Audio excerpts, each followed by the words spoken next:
Relatos del lado oscuro presenta El hombre de la arena, segunda parte. Ernst Theodor Amadeus Hoffmann. Querido Nathanael, aunque no me hayas escrito desde hace mucho, creo que no has desechado mi recuerdo de tu corazón, pues el otro día al escribir a mi hermano Lothair, pusiste en el sobre mi nombre. Muy contenta abrí la carta y me di cuenta del error cuando leía las 2 primeras líneas. Hubiera querido no leer una palabra más y darle la carta a mi hermano. Reconozco que el principio de la historia me ha impresionado mucho. Apenas podía respirar. Ay, mi querido Nathanael, qué horribles cosas te han sucedido en la vida. Separarme de ti, no volverte a ver jamás. Solo ese pensamiento me atraviesa el pecho como un puñal ardiente. Seguí leyendo y leyendo. Tu descripción del horrible Coppelius es espantosa. Ahora me entero del terrible accidente que ocasionó la muerte de tu padre.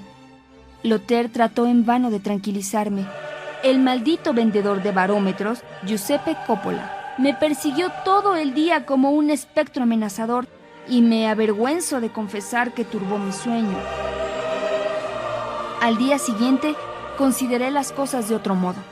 No te enojes, amado mío, si Lothair te dice que, no obstante tus presentimientos de que Coppelius te va a hacer algo malo, me encuentro otra vez con el ánimo alegre y sereno.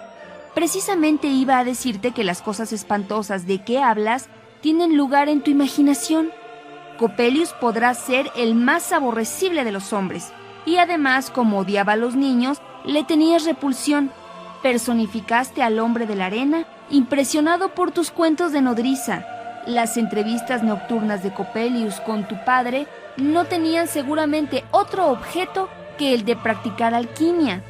Tu madre se afligía porque ese trabajo debía de ocasionar gastos muy grandes sin producir nada. Y por otra parte, tu padre, absorbido por la engañosa pasión investigadora, descuidaba su casa y su familia. Tu padre ha encontrado la muerte debido a su propia imprudencia. Y Coppelius no tiene culpa alguna. ¿Quieres saber lo que pregunté ayer al boticario vecino? Si era posible morir a causa de una explosión haciendo experimentos químicos. Me dijo que sí, y me describió muchas sustancias que no puedo repetirte porque no he podido retener sus nombres. Sé que dirás que mi carácter razonable no cree en lo fantástico, que solo considero el mundo bajo su aspecto más natural. Igual que el niño pequeño solo ve la superficie de la fruta dorada y reluciente, sin adivinar la ponzoña que esconde. Ay, mi querido Nathanael, perdóname, a mí que soy una joven sencilla, que me atreva a insinuarte lo que pienso. ¿Existirá alguna fuerza oculta que pueda arrastrarnos por una senda de desgracias? Si existe, está en nosotros. Pero si recorremos con firme paso la senda de la vida, la fuerza oculta tratará inútilmente de atraernos a sus brazos. Es cierto, según dice Lothair, que el oscuro poder físico hace que en algunos momentos nuestra imaginación finja fantasmas engañosos, cuyo aspecto nos parece realmente amenazador. Pero esos fantasmas no son otra cosa, sino pensamientos que nos influyen de tal modo que nos arrojan al infierno o nos llevan al cielo. Ya sabes, querido Nathanael, que mi hermano Lothair y yo hemos hablado de esto. Te suplico que deseches de tu memoria la odiosa figura del abogado Coppelius y del vendedor de barómetros Giuseppe Coppola. Convéncete de que no pueden hacerte nada. Solo el pensar en su poder enemigo puede hacerte daño. Si tu carta no expresara una gran exaltación, me divertiría mucho diciéndote todo lo que se me ha ocurrido respecto al hombre de la arena y a Coppola. Estate tranquilo, muy tranquilo. En caso de que el odioso Coppola se te aparezca otra vez, me he propuesto de nuevo ser tu ángel guardián. Nada conozco más eficaz que una alegre carcajada cuando se quieren desechar los monstruos fantásticos. No le temo ni a él ni a sus garras. Además, ni como abogado, ni como hombre de la arena podrá estropearme los ojos. Siempre tuya, mi amado Nathanael. Clara. Querido Lothair, me ha contrariado mucho que, debido a mi distracción, Clara haya leído la carta que te escribí. Me he escrito una filosófica carta en la que me demuestra que Coppelius y Coppola solo existen en mi interior y que desaparecerán en cuanto yo lo reconozca. Sin duda esas agudezas son obra tuya. En fin, vamos a dejarlo. Reconozco que el traficante en barómetros y el abogado Coppelius son individuos diferentes. Ahora tomo lecciones de un célebre físico que, como el distinguido naturalista, se llama Spallanzani. Es de origen italiano y conoce desde hace mucho tiempo a Giuseppe Coppola, que tiene acento piamontés, mientras que Coppelius era alemán. Y ahora, por más que tu hermana y tú crean que tengo la cabeza vacía, les diré que no puedo borrar de mi mente la impresión que me causa el maldito rostro de Coppelius. Me alegro de que se haya marchado de la ciudad, según me dice Spallanzani. Este profesor es un personaje muy estrafalario. Imagínate a un hombre como una bola, con los pómulos muy salientes, la nariz afilada, los labios abultados y ojos brillantes y penetrantes. Recientemente fui a su casa a ver algunos experimentos. Al pasar por el vestíbulo vi a una mujer esbelta y bien proporcionada, muy bien vestida. Sentada en el centro de la habitación, apoyaba los brazos sobre una mesita con las manos juntas. Mis ojos se encontraron con los suyos y, presa de asombro y temor, observé que sus pupilas carecían de mirada, que aquella mujer dormía con los ojos abiertos. Me sentí desconcertado. Me deslicé por la sala, donde un inmenso auditorio esperaba las lecciones del profesor. Luego me enteré de que la mujer es Olimpia, la hija de Spallanzani, que la tiene secuestrada en su casa y no quiere que nadie se acerque a ella. Quizá la explicación sea que ella es necia o algo por el estilo. Dirás que ¿por qué te escribo todo esto? Hubiera sido mejor que te lo hubiera contado en persona. Dentro de 15 días estaré con ustedes. Y volveré a ver a mi querida Clara, mi dulce ángel, que calmará mis inquietudes. Por eso no le escribo hoy. 1000 saludos. Natanael. Relatos del lado oscuro. Al morir el padre de Natanael, Clara y Lothair, dos niños parientes lejanos, fueron recogidos en su casa por la madre de Natanael. Clara y Natanael se profesaron siempre una mutua simpatía. Ya eran novios cuando Natanael tuvo que irse para seguir sus estudios. Clara no era hermosa en la acepción vulgar de la palabra. Los arquitectos hubieran elogiado sus exactas proporciones. Además, Clara poseía una imaginación viva y brillante, un corazón sensible y generoso que no excluía lo positivo ni lo razonable. Discutía poco con los que son aficionados a divagar. Muchos la acusaban de insensible y prosaica, pero los espíritus privilegiados admiraban bajo aquella fría apariencia a la amable, delicada y razonable niña. Nadie amaba a Clara como Natanael, a pesar de su ferviente pasión por lo maravilloso, y la joven le correspondía con tierno amor. Las primeras nubes de tristeza pasaron por su vida cuando se separó de ella. Cuando el joven regresó, con qué contento la estrechó entre sus brazos al ir a su encuentro en casa de su madre. Sucedió entonces lo que Clara había previsto, que desde aquel día desechó de su memoria sin esfuerzo alguno a Coppelius y Coppola. Sin embargo, Natanael tenía razón cuando escribió a su amigo Lothair que la presencia del maldito vendedor, Giuseppe Coppola, le había sido fatal. Todos notaron desde el primer día que estaba totalmente cambiado. Aunque creemos que somos libres, en realidad somos juguetes de oscuros poderes. No podemos oponernos a lo que nos depara el destino. Incluso no somos libres ni en el arte ni en la ciencia, pues la creatividad viene de un principio fuera de nosotros. Ay, Natanael, te has vuelto sombrío y taciturno. Es que veo en todas partes a Coppelius. Ese horrible demonio va a destruir mi felicidad y mi futuro. Sí, Natanael, creo que ese hombre es un poder diabólico que se ha introducido en tu vida, pero a nadie debes culpar sino a ti mismo, porque su fuerza reside en tu credulidad. Lástima que creas que los demonios existen solo en mi fantasía. Hay cosas que no podemos ver, Clara, y sin embargo existen. Creo, querido Natanael, que tú eres el principio del mal que ejerce una mala influencia sobre mi café, porque descuido los quehaceres de la casa, perdiendo el tiempo para oírte discurrir sobre filosofía oculta. El agua hierve, el café se vierte en la ceniza y adiós desayuno. Por favor, Clara. Ay, no te molestes, Natanael. En otros tiempos me leías narraciones graciosas y animadas que yo escuchaba con placer. En cambio, ahora tus poemas son secos, incomprensibles, deformes. Sí, me doy cuenta de que te aburres y ya que no me entiendes, me voy con mis libros a mi habitación. La poesía de Natanael en realidad era aburridísima. Cada vez era mayor su disgusto por el carácter frío y prosaico de Clara, y Clara a su vez no podía evitar su enojo por los pesados y tenebrosos sofismas de Natanael, por lo que poco a poco fueron distanciándose.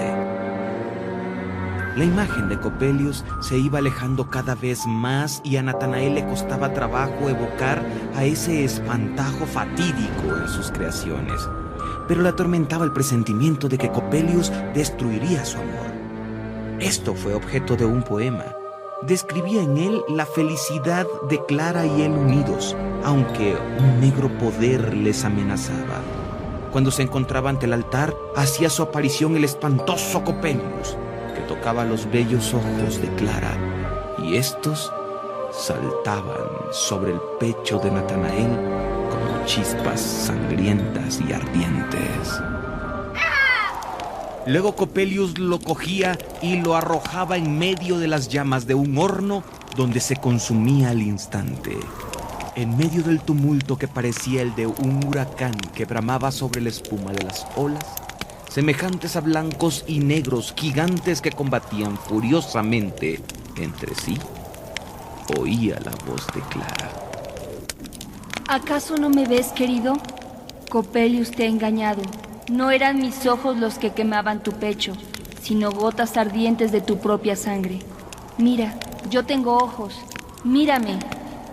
Es Clara, y yo soy eternamente suyo. Entonces parecía como si su pensamiento dominase el fuego del horno donde se encontraba, y el tumulto desaparecía. Natanael miraba los ojos de Clara, pero entonces la muerte le contemplaba amigablemente desde las profundidades de los ojos de su amada. Mientras el joven escribía estas cosas, estaba muy tranquilo y razonable. Cuando al fin hubo terminado y se leyó a sí mismo su propio poema, quedó horrorizado. ¿De quién es esa horrible voz? No obstante, tuvo la sensación de que ese poema estaba muy logrado y que podía levantar el ánimo de Clara, al tiempo que le hacía ver las imágenes que le angustiaban y presagiaban la destrucción de su amor. Un día, los dos enamorados estaban sentados en el jardín. Clara se hallaba muy alegre porque desde hacía 3 días Natanael, dedicado a escribir su poema, no la había enojado con presentimientos fatídicos. También el joven hablaba animadamente sobre asuntos divertidos. Otra vez estás conmigo. Gracias a Dios nos hemos librado de ese odioso Coppelius. Natanael se acordó de que llevaba en el bolsillo el poema. Lo sacó y comenzó su lectura. Clara, imaginándose que sería algo aburrido como de costumbre, se resignó y comenzó a tejer. Pero igual que los nubarrones de una tormenta van en aumento, llegó un momento en que, abandonando la labor, miró fijamente a su amado. Terminada la lectura, el joven arrojó lejos de sí el manuscrito y con los ojos llenos de lágrimas se inclinó hacia Clara. ¡Ah, Clara! ¡Clara! Natanael, querido Natanael, arroja al fuego esa maldita y absurda obra. Eres una maldita autómata. Nunca me has amado, porque nunca me has comprendido. Relatos del lado oscuro. Lothair apareció en el jardín y Clara tuvo que referirle lo que había sucedido.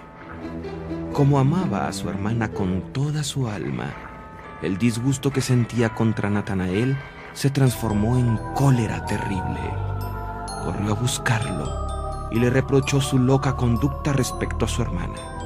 Natanael respondió con violencia: decidieron enfrentarse en un duelo a la mañana siguiente, detrás del jardín, conforme a la costumbre. El hombre de la arena, segunda parte, Ernst Theodor Amadeus Hoffmann. El hombre de la arena, Der Sandmann, es un relato de terror de Ernst Theodor Amadeus Hoffmann. Fue el primero de una serie de cuentos que formarían la mejor antología de horror de este escritor, llamada Las piezas nocturnas, y pertenece al terror gótico. La novela gótica difiere de la narración popular fantástica y de los cuentos tradicionales de aparecidos porque se desarrolla desde fines del siglo XVIII y está asociada con el romanticismo, que surgió como reacción al racionalismo. La primera novela gótica fue El castillo de Otranto, escrita en 1765 por Horace Walpole, y la última fue Melmoth el Errabundo, escrita en 1815 por Charles Maturin. Entre estos dos autores escribieron Vathek de William Beckford, Los misterios de Udolpho de Anne Radcliffe, Las aventuras de Caleb Williams de William Godwin, El monje de Matthew Lewis y Manuscrito encontrado en Zaragoza de Jan Potocki. El adjetivo gótico deriva de godo, pero remite a que gran parte de estas historias transcurren en castillos y monasterios medievales. La ambientación romántica incluye paisajes sombríos, bosques tenebrosos, ruinas medievales y castillos con sus respectivos sótanos, criptas y pasadizos, poblados de fantasmas, ruidos nocturnos, cadenas, esqueletos y demonios. Otras obras como La abadía de Northanger de Jane Austen, Jane Eyre de Charlotte Bronte o Cumbres borrascosas de su hermana Emily Bronte, Las invenciones góticas de Edgar Allan Poe, Frankenstein o El moderno Prometeo de Mary Shelley, que es en realidad la primera novela de ciencia ficción, y Drácula de Bram Stoker se inspiraron en las primeras novelas góticas, mezclándose con otros géneros. En España cultivaron el género José de Urkullu, Agustín Pérez Zaragoza, Antonio Ros de Olano, Gustavo Adolfo Bécquer, José Zorrilla, Miguel de los Santos Álvarez y Pedro Antonio de Alarcón. Diversos escritores rusos incursionaron también en el género gótico, aportando relatos que guardan como tema principal las brujas, los hombres lobo y personajes propios del folclore eslavo. En los relatos góticos hay erotismo y amor por lo decadente y ruinoso, la depresión profunda, la angustia, la soledad, el amor enfermizo, aparecen en estos textos vinculados con lo oculto y lo sobrenatural. Algunos autores sostienen que el gótico ha sido el padre del género de terror. Según el ensayista César Fuentes Rodríguez, entre las características específicas de la novela gótica se encuentran las siguientes. La intriga se desarrolla en un viejo castillo o monasterio. Atmósfera de misterio y suspenso, capaz de suscitar sentimientos de misterio o terror. Profecía ancestral, es decir, una maldición que pesa sobre la propiedad o sobre sus habitantes. Eventos sobrenaturales o de difícil explicación. Emociones desbocadas de los personajes que están sujetos a pasiones desenfrenadas, accesos de pánico, agitaciones del ánimo tales como depresión profunda, angustia, paranoia, celos o amor enfermizo. Erotismo larvado. Bajo la atmósfera de misterio, laten conflictos amorosos mal resueltos y oscuros impulsos sentimentales. El paradigma de la doncella en apuros es muy frecuente, así como la figura masculina tiránica, ya sea un padre, el rey, un marido o un guardián que requiere de la doncella una acción indigna o inadmisible, ya sea el casamiento forzado, el sacrificio de su castidad o alguna acción todavía más siniestra. Y la falacia patética, es decir, las emociones de los protagonistas intervienen en la apariencia de las cosas, o bien el clima que rodea una escena define el estado de ánimo de los personajes. Como puede apreciarse, el relato El hombre de la arena que hoy escuchamos cuenta con todas estas características góticas.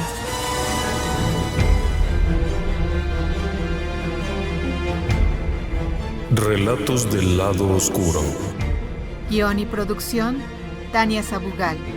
Voces: José Ramón Cantalapiedra, Michel Marín, Rosa Águila, Carlos Zárate, Yolanda Lemus, Eduardo Sabugal, Laura Gaeta y Alejandro Estrada.